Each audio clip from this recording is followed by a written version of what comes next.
మనం శంకరపల్లి పిఎస్ దగ్గరే ఉన్నాము. అయితే పొద్దున్న నుంచి కూడా ఈ అరెస్ట్ అనేది ఏదైతే ఉందో చాలా సంచలనంగా మారింది. అయితే అందరూ కూడా క్వశ్చన్ చేస్తూ ఉన్నారు, అసలు వర్షిణి ఎక్కడుంది, ఏం చేస్తుంది, తన కుటుంబానికి ఏమైనా అప్పచెప్పారా లేదా అని చాలా మంది వివరణ అడుగుతూ ఉన్నారు. అయితే ప్రెసెంట్ శంకరపల్లి పిఎస్కి అయితే వర్షిణిని తీసుకొచ్చినట్టు కూడా తెలుస్తోంది.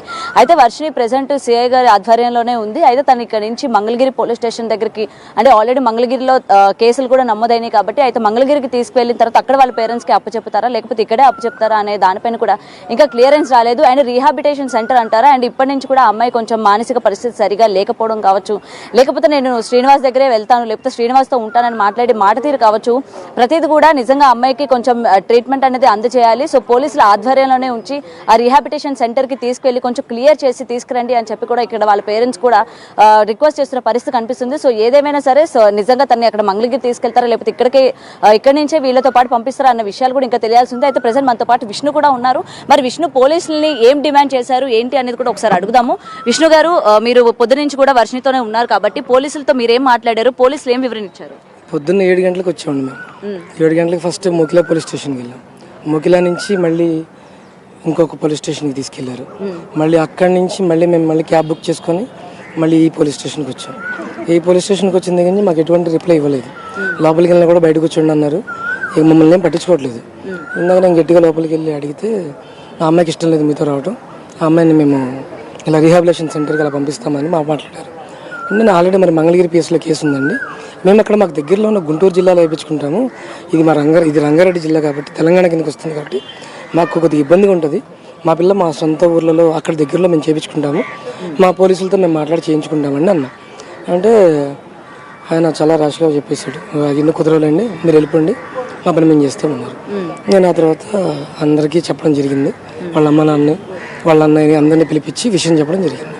ఇప్పుడు ఏదైనా అంటే ఇప్పటి వరకు మీతో ర్యాష్ గా బిహేవ్ చేశారని చెప్పారు కదా, మరి ఆ తర్వాత ఇప్పటి వరకు ఆ పిల్లపైన ఎటువంటి కేసు నమోదు చేయలేదు, అంటే పోలీస్ స్టేషన్ లో పెట్టుకున్న రైట్స్ లేవు 6 తర్వాత ఒక లేడీని, మరి ఇప్పుడు ఎక్కడికి పంపిస్తారు ఏంటి అన్న ఇన్ఫర్మేషన్ ఏమైనా ఉందా?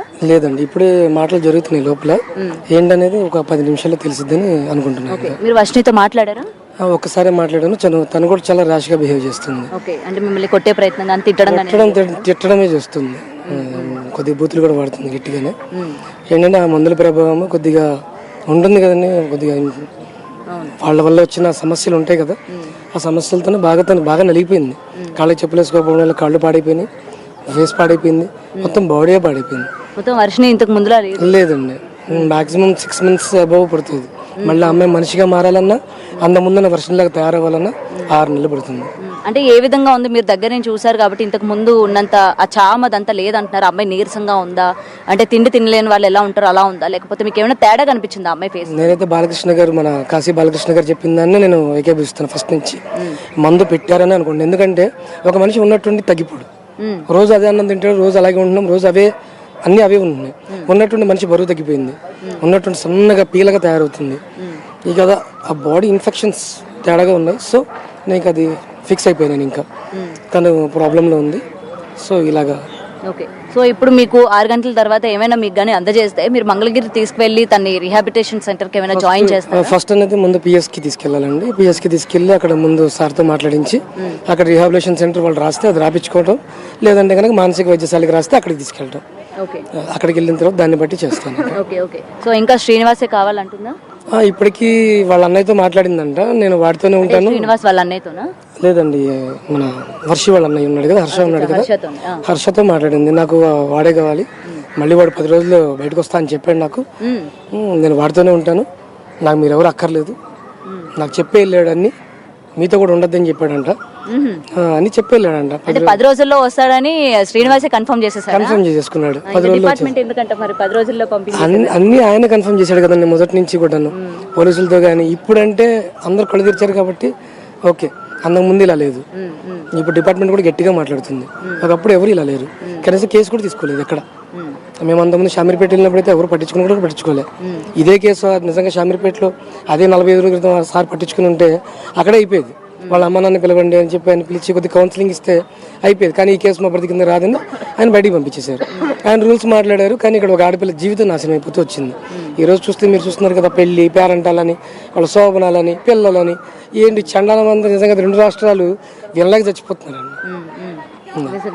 సో ఇప్పుడు అమ్మాయి నేను రాను పోలీస్ స్టేషన్లోనే ఉంటాను అని అంటే ఏమంటారు? అండి తను ఇంకా మీతో రాను నేను పోలీస్ స్టేషన్లో ఉండడానికైనా ఇష్టపడతాను అని అంటే ఏం చేస్తారు? అవే మాట్లాడుతున్నారు లోపల మాట్లాడుతున్నారు. దాన్ని బట్టి ఏదైనా చేస్తాను అంతే. సో ఇదండి ప్రెసెంట్ మనకి విష్ణు మాటలలో కనుక చూసుకున్నట్టయితే ఇటు పోలీసులు కూడా మొత్తం కూడా అసలు ఏం చేస్తారు ఏంటి అన్నది అయితే ఒక గోప్యంగానే పెట్టారన్న విషయం అయితే ఇక్కడ క్లియర్ గా కనిపిస్తుంది. ఎందుకంటే వర్షిని కూడా ఇష్టపడటం లేదు తన తల్లిదండ్రులతో వెళ్ళడానికి కానీ లేకపోతే ఎక్కడైనా ఉండడానికి కానీ ఇష్టపడట్లేదు. ఎందుకంటే తన శ్రీనివాస్ చెప్పాడు తల్లిదండ్రులతో వెళ్ళొద్దని చెప్పాడు, అలాగే ఇక్కడ ఎవరితో కూడా ఉండొద్దని పర్టికులర్ గా చెప్పాడు. కాబట్టి నేను ఉండదలుచుకోవట్లేదు, కావాలంటే నాకు జైల్లోనైనా వేయండి, లేకపోతే నా శ్రీనివాస్ 10 రోజుల్లో వస్తాడు, నేను ఇక్కడే ఉంటాను